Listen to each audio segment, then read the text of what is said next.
Hey guys, welcome to Red Devils United. I'm John, and we have got through to the next round of the FA Cup. Not too much to say about that game, other than it was very, very poor and hard to watch, especially after the first 20 minutes. I mean, United played the opening 20 minutes really well. They had a lot of possession. Watford, they didn't know what to do with it. We had the midfield was so open. We were getting space. We were making attacks. Really, we probably should have got more than the one goal in that period. But then Watford kind of came out, and it was just so scrappy. And after the Man City game, where I think we played very poorly, this game itself is not a good way to follow that up. That said, though, I mean, it's not the same players that played in the City game. I mean, McTominay was awful against Man City, but he was actually quite good today. He was probably one of the better players. I mean, Van der Beek was also quite good. I think he made something like 67 of his 70 passes. Nobody had more kind of trackbacks to win the ball back from midfield than Van der Beek as well. And Twinzabi had really, really good stats, 100% passing accuracy. But as a whole, the team was just so poor. The midfield, completely new to each other. The whole defense completely new to each other. And unfortunately, after 20 minutes, it just broke down. It just didn't click anymore. It didn't click in any way. So yeah, a little bit tough to watch that game.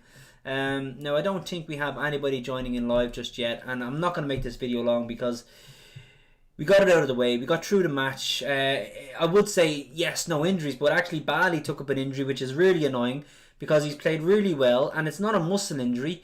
Henderson comes out to clear the ball away, and maybe just when he hits into Bali, he causes a creak in his neck, not whiplash, but maybe like a slight bruise to his neck muscles or something like that. So hopefully he won't be out for very long, because he has played really, really well, and I would love to see him play beside Maguire more often. But other than that, all the players came through unscathed. Not that it matters, because most of them won't play against Burnley, and most of them won't play against Liverpool. McTominay is probably the only one, maybe Greenwood, that will get minutes against Burnley and Liverpool out of the entire 11. The only good thing to come out of this match was to solidify the fact that James is just not a Man United player. After a good opening 10 minutes, he was muck. Every time, like if he runs into space, he looks okay. When he has space to run into behind, but if he's dribbling with the ball, he's nonsense. But when he has space to run into, he looks okay. The problem is when the game becomes congested, or when the play is slowed down and the Watford players or any other team get behind the ball. The big problem is that he ends up running into other people's positions, and he ends up taking up space where there's already a player, and it just doesn't add to the team at all. I'm really hoping we've seen Lingard's last game in a Man United jersey. He is not very good, and today he added nothing. He contributed nothing.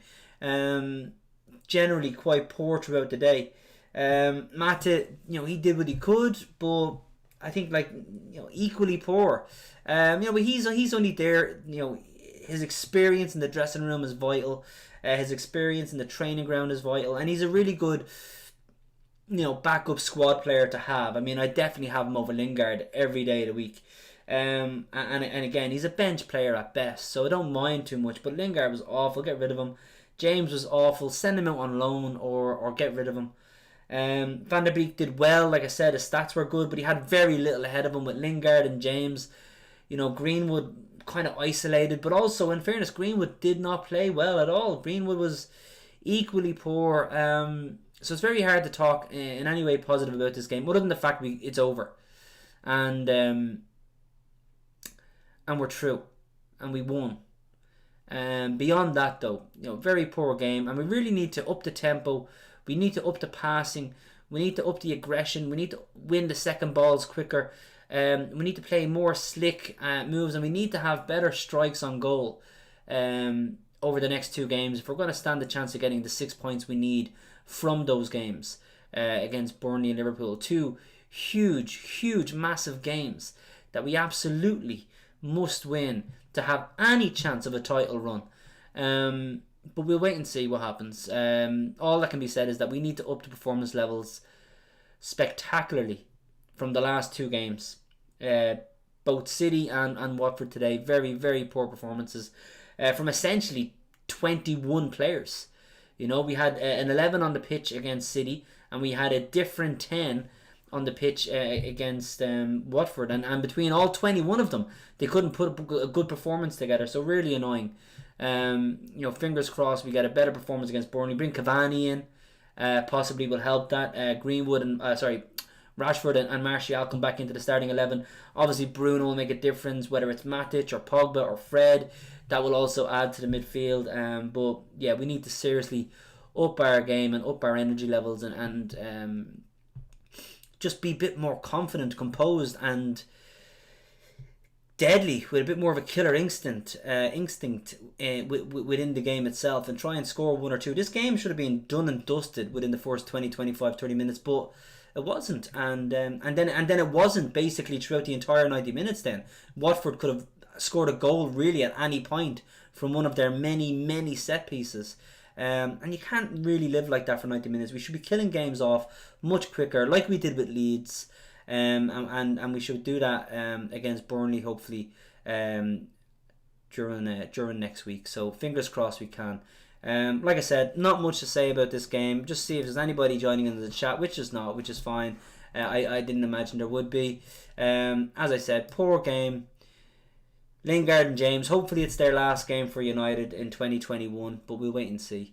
Ultimately, guys, please like, subscribe, share with your friends, try to help build a bit of a community between United fans and then also football fans in general, so we can have a good bit of banter and a bit of a laugh every day. So every match day we do a pre-match video, and then after the game we'll always do a post-match reaction. So please join if you can. Obviously we're playing Burnley now during the week.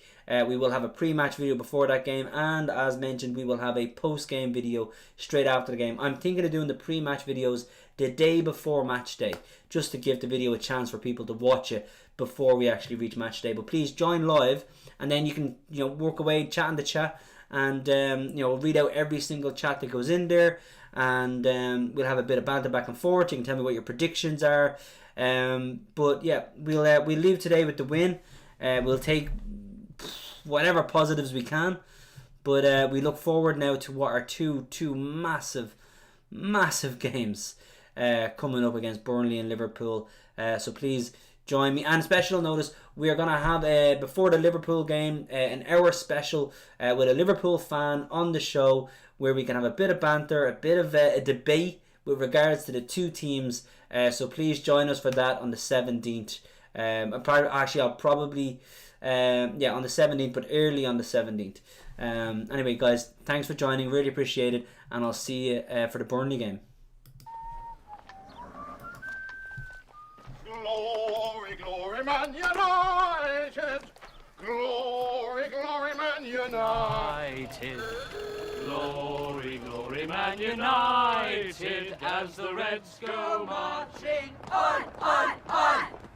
Welcome to Old Trafford, it's the better of our dreams, the power and the